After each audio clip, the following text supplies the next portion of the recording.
In a fast-paced city such as Hong Kong, efficient transportation is needed to keep up with the city's tempo. As a result, stations have become hybrid creatures, seamlessly integrated with residential and commercial towers rather than stand-alone structures. Underground MTR stations are one extreme example, where the station is effectively rendered invisible. Even their entrances, once individual volumes that stood on sidewalks, increasingly blend in with the shop fronts of buildings. In the case of bus stations, however, architecture's relationship with the ground comes into question.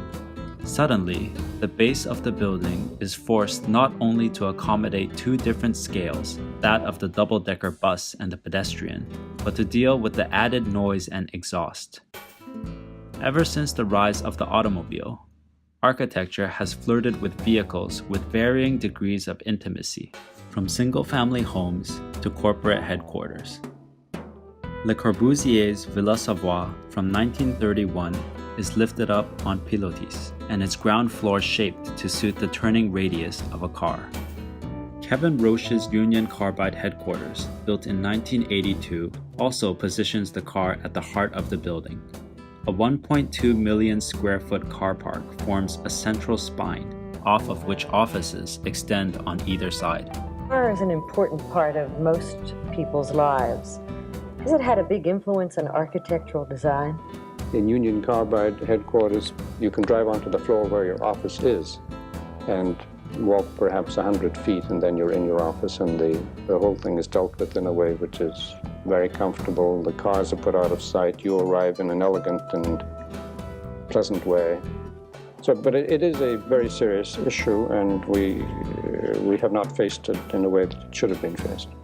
The vehicle is no longer just a guest, but a permanent occupant in most buildings.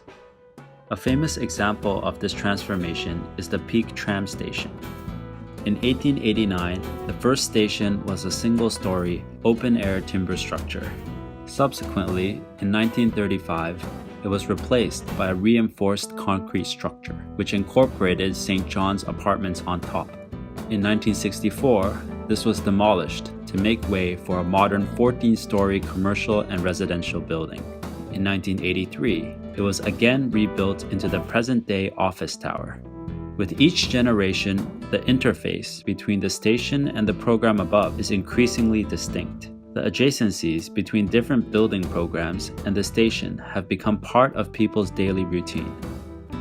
The integration enables people to reach their destination faster, and in turn, stations can share infrastructure with the building above, creating a unique symbiosis.